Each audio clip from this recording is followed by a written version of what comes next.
जो कि फाइनेंस पे वीडियो बनाना है हमें, और फाइनेंस के साथ साथ बिजनेस पे भी वीडियो बनाना है। नमस्कार, मैं जेपी राम, फाइनेंशियल बिजनेस और कंपनी मामलों के एडवाइज़र। और मैं कोशिश करता हूँ हमेशा आप लोगों से कि आप जितना जल्दी बिजनेस, फाइनेंस और कंपनी मामलों के लिए अच्छी जानकारी प्राप्त कर सकें और आप अपने भविष्य को उज्ज्वल बना सकें। यही हमारी प्राथमिकता मात्र है। तो चलिए शुरू करते हैं वीडियो को शुरू करने से पहले आप चैनल को सब्सक्राइब कर लीजिए और हो सके तो वीडियो को लाइक करके शेयर कर दीजिए। इसलिए हम हमेशा आप सभी से कहता हूँ कि फाइनेंस, बिजनेस और कंपनी तीनों मामलों के लिए हम एक ही चैनल पे आप सभी से को वीडियो बना करके लाते हैं। तो हम चाहेंगे कि आप सभी हमारे वीडियो को बिना स्किप किए देखिए। तो दोस्तों, अमीर बनने के लिए जो भी रास्ता है हम आप सभी को बता रहे हैं। तो पहला रास्ता तो हमने बहुत सारा चीज़ आपको बता चुका हूँ, लेकिन आज जो बनाने जा रहा हूँ वो बिजनेस पे आधारित वीडियो है। दोस्तों, इस देश में हमारे यहाँ लोगों की 3 कैटेगरी बनाई गई है। इस देश में लोगों की 3 कैटेगरी बनाई गई है और उसी कैटेगरी की मैं बात करते हुए मैं आप लोगों को ये वीडियो की जानकारी हम देंगे। तो कैटेगरी कौन कौन सी है? 3 क्लास है। पहला है फर्स्ट क्लास, दूसरा सेकंड क्लास और तीसरा थर्ड क्लास। जितने भी लोग हैं वो हमेशा हर लोग चाहते हैं कि हम फर्स्ट क्लास की श्रेणी में रहें, लेकिन हो नहीं पाता है। तो फर्स्ट क्लास जो है किसे कहते हैं, सेकंड क्लास किसे कहते हैं, या उसे मिडिल क्लास भी कहा जाता है, और थर्ड क्लास। तो फर्स्ट क्लास जो कॉर्पोरेट और बड़े बड़े बिजनेसमैन होते हैं या पॉलिटिशियन भी होते हैं, उसमें ये सारे लोग फर्स्ट क्लास की श्रेणी में आते हैं। दूसरे लोग जो होते हैं वो मिडिल क्लास या सेकंड क्लास की श्रेणी में आते हैं। और तीसरा क्लास जो होता है थर्ड क्लास होता है, जिसमें आम जनता आती है, जो जीवन में रोज़मर्रा की काम करके जीते खाते हैं और रहते हैं, वो थर्ड क्लास की श्रेणी में आते हैं। जबकि कोई आप कभी भी देखेंगे पेपर न्यूज जो भी फर्स्ट क्लास सेकंड क्लास की बात तो करते हैं लोग, लेकिन थर्ड क्लास की बात नहीं करते हैं।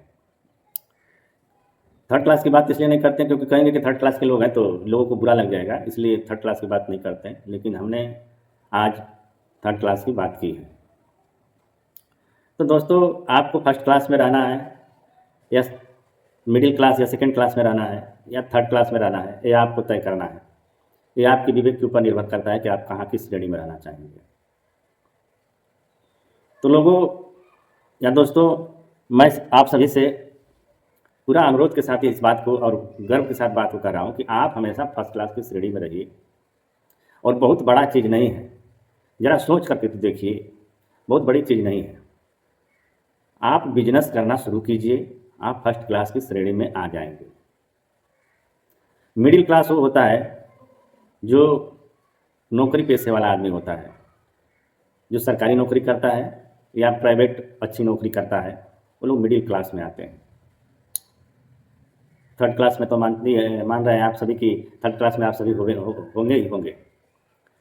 तो बिजनेस को प्रपोज करने के लिए, बिजनेस को एक उद्देश्य के साथ मैं बता रहा हूँ कि आप बिजनेस करेंगे तो अमीर बन जाएंगे, नौकरी करेंगे तो अमीर नहीं बनेंगे, गरीब का गरीब ही रहेंगे। जब तक नौकरी है तब तक आप मिडिल क्लास में रहेंगे और उसके बाद नौकरी खत्म होते ही आप थर्ड क्लास में आ जाएंगे। बिजनेस क्लास एक ऐसा क्लास है जिसमें आप हमेशा जो है ऊंचे स्तर पर बने रहेंगे। और बिजनेस क्लास में वो बिजनेस क्लास जो टैक्स पेयर होता है, जीएसटी भरता है या इनकम टैक्स भरता है, मैं उस बिजनेस क्लास की बात कर रहा हूँ। वो छोटे बिजनेस क्लास की बात मैं नहीं कर रहा हूँ। तो बड़े स्तर पे पैसा बनाने के लिए आप कुछ बिजनेस शुरू करें। और बहुत लोगों के जहन में और दिमाग में यह बात होती है कि बिजनेस शुरू करने के लिए एक मोटे अमाउंट की ज़रूरत पड़ती है। तो मोटे अमाउंट की कोई ज़रूरत नहीं। दोस्तों, नौकरी के पीछे जितने लोग भाग रहे हैं आज, 500 सीट है तो 15 लाख फार्म भरे जा रहे हैं। आप नौकरी को दिमाग से निकाल दीजिए, क्योंकि आप फार्म भर के परीक्षा देने नहीं, लक्की ड्रा में शामिल होने जा रहे हैं। लक्की ड्रा में जिसका वो हुआ तो समझ लीजिए कि नौकरी हो गई, नहीं तो नहीं हुई। ये आप सभी जानते हैं कि जब 500 सीट है और 15 लाख छात्र जो कि फार्म भरे हुए हैं, तो मान के चलिए कि 500 लोग वही होंगे, बाकी सारे लोग फेल हो जाएंगे। तो बिजनेस करने के लिए बहुत बड़े अमाउंट की ज़रूरत नहीं है। बिजनेस जितना में आप शुरू करना चाहेंगे उतना में शुरू हो जाएगा। 50 रुपये में बिजनेस को शुरू करना चाहेंगे 50 रुपये में हो जाएगा। 500 रुपये में शुरू करेंगे तो 500 रुपये में शुरू होगा। 1000 में शुरू करना चाहेंगे 1000 में हो जाएगा। 50,000 में शुरू करना चाहेंगे 50,000 में हो जाएगा। लाख में शुरू करना चाहेंगे लाख में हो जाएगा। करोड़ में शुरू करना चाहेंगे करोड़ में हो जाएगा। तो उतने अमाउंट की ज़रूरत नहीं है। बहुत मिनिमम अमाउंट में भी आप बिजनेस शुरू करके आप बड़े बनने की राह पर चल सकते हैं। और यह बात मैं उन युवाओं के लिए बता रहा हूँ खासतौर से जो 18 से 20 या 25 के बीच में है। जी हाँ, 18 से 20 और 25 के बीच में है। मैं उन युवाओं को बता रहा हूँ कि वे युवा अगर इस रास्ते पे चलेंगे, इस तरीके से चलेंगे, सिस्टम से चलेंगे तो वो ग्रो कर जाएंगे अपने जीवन में और उनके पास पैसा होगा। तो मैं बता रहा हूँ कि आप बिजनेस शुरू कीजिए। बिजनेस, छोटा बिजनेस, एक मिनिमम बिजनेस के बारे में मैं थोड़ा सा बता रहा हूँ, आप उसके तरीके से भी। तो दोस्तों, बिजनेस एक स्प्रिंग पोटैटो यानी पोटैटो स्प्रिंग है।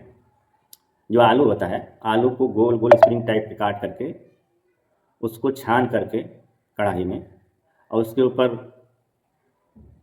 मसाला या चटनी वगैरह डाल करके उसे बेचा जा सकता है। यह बिजनेस शुरू करने के लिए आपको कम से कम 1000 से 2000 रुपये लगेंगे और धंधा आपका चालू हो जाएगा।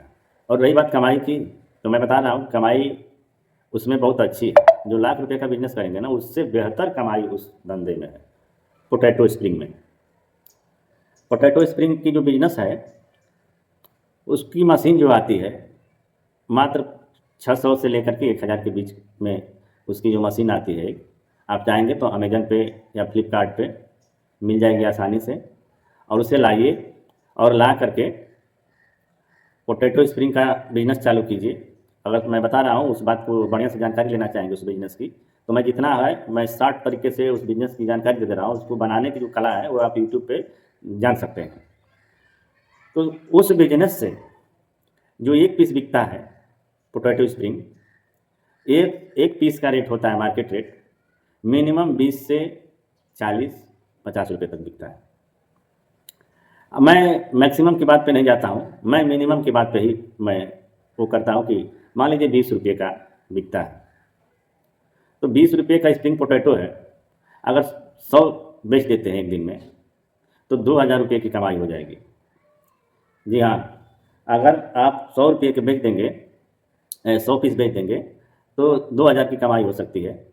उसमें आपकी लागत मात्र मुश्किल से 300 या 400 रुपये के आसपास की लागत जा सकती है। तब भी आपका एक दिन में 1600 रुपये की कमाई की जा सकती है। अब सोचिए 1600 रुपये कमाई की जा सकती है तो आपका महीने का लगभग 45-46 या 50,000 के आसपास की का अर्निंग आप कर सकते हैं। यदि आप 50,000 का अर्निंग करके जब सेविंग करना शुरू करते हैं तो आप जो कि 18 से 25 के बीच की जो उम्र है, तो जाहिर सी बात है कि बहुत सारे लोगों के भी शादी विवाह भी नहीं हुआ होता है। उस कंडीशन में अगर घर खर्च चलने योग्य हो या चला भी सकते हैं तो भी आप कम से कम 10,000 या 15,000 या 20,000 की SIP यदि आप कर देते हैं 20 सालों के लिए, तो 20 साल में ये समझ लीजिए आप करोड़पति बन जाएंगे। यह है एक बिजनेस आइडिया, बेहतर बिजनेस आइडिया, जिसमें आप कम पूंजी लगाया, सिर्फ आपने अपने मेहनत किया, 2-4 घंटे का समय दिया और आपको हज़ारों रुपये का इनकम आ गया। तो मैं उनके लिए वीडियो बता रहा हूँ, जो वीडियो मैं बना रहा हूँ उन वैसे लोगों के लिए बना रहा हूँ कि जो लोग सोचते हैं कि बहुत बड़े अमाउंट में बिजनेस की ज़रूरत पड़ेगी बिजनेस खोलने के लिए। तो एक छोटे से अमाउंट में आप बिजनेस खड़ा करके और मान के चलिए 15,000, 10,000, 20,000 जो भी है अमाउंट का आप SIP कर देते हैं, तो ये समझ लीजिए आप करोड़पति बन जाएंगे 15 से 20 साल के अंदर में। और जब करोड़पति बन जाएंगे तो आप फर्स्ट क्लास की श्रेणी में आ जाएंगे उस दिन से। तो मैं फाइनेंस पे जो भी जानकारी देता हूँ, फाइनेंस के साथ साथ मैं बिजनेस की भी जानकारी देता हूँ, कंपनी मामले की भी जानकारी मैं दूंगा। आज पहला दिन था जो बिजनेस पे इस तरह की मैं वीडियो थोड़ा सा अपलोड कर रहा हूँ। तो दोस्तों, आप नौकरी के पीछे भागना छोड़ दीजिए, क्योंकि नौकरी के पीछे भागेंगे तो आपकी सारी ज़िंदगी ख़त्म हो जाएगी। जब समय ख़त्म हो जाएगा तो आप कुछ भी नहीं कर पाएंगे। इसलिए मैं उन युवाओं को कहता हूँ कि जो 18 से 25 के बीच में हैं वे युवा लगें और अपनी ज़िंदगी 20 साल में बदल लें। 20 साल में उनकी ज़िंदगी एकदम बदल जाएगी, उनके पास पैसा हो जाएगा। फिर अच्छा जितना बढ़िया बिजनेस करना हो वो बिजनेस कर लेंगे और उनके जीवन में पैसा हो जाएगा और पैसे को जब इन्वेस्ट कर रहे हैं, जो सेविंग कर रहे हैं, उस पैसे को ख़त्म मत होने देना। अगर वो करोड़ बनता है ना, तो उससे कोशिश में रहो कि 4 करोड़ बने, 5 करोड़ बने। बाकी अर्निंग जो चल रहा है उसी से आप काम चलाते रहिए। तो इसीलिए हम यह वीडियो लेकर के आए हैं आप सभी के बीच में कि आप बिजनेस के जरिए आप फर्स्ट क्लास को अचीव करें और जीवन में खुशहाली लाएं। लोगों के बीच में खड़े हो तो आपकी एक मान्यता हो कि लोग सोचे कि फला आदमी एक पैसे वाला आदमी अच्छा है, आपको देख करके लोग चलना शुरू कर दें। एक मिसाल बनिए, एक एक्सपर्ट बनिए, क्योंकि जो बीच वाला होता है ना, उसकी कोई गिनती नहीं होती है। हर एक युवा को मैं बता रहा हूँ, कुछ जिस भी क्षेत्र में यदि आप काम कर रहे हो, उस क्षेत्र के लिए आप एक्सपर्ट बनो। और जब एक्सपर्ट रहोगे तो तुम्हें 1000 लोग पूछने वाले होंगे। पैसा के पीछे तुम्हें भागना नहीं पड़ेगा, पैसा तुम्हारे पीछे भाग करके आएगा। तो इन्हीं सब बातों के साथ मैं अपनी आज की इस वीडियो को यहीं पे विराम देता हूँ। नमस्कार।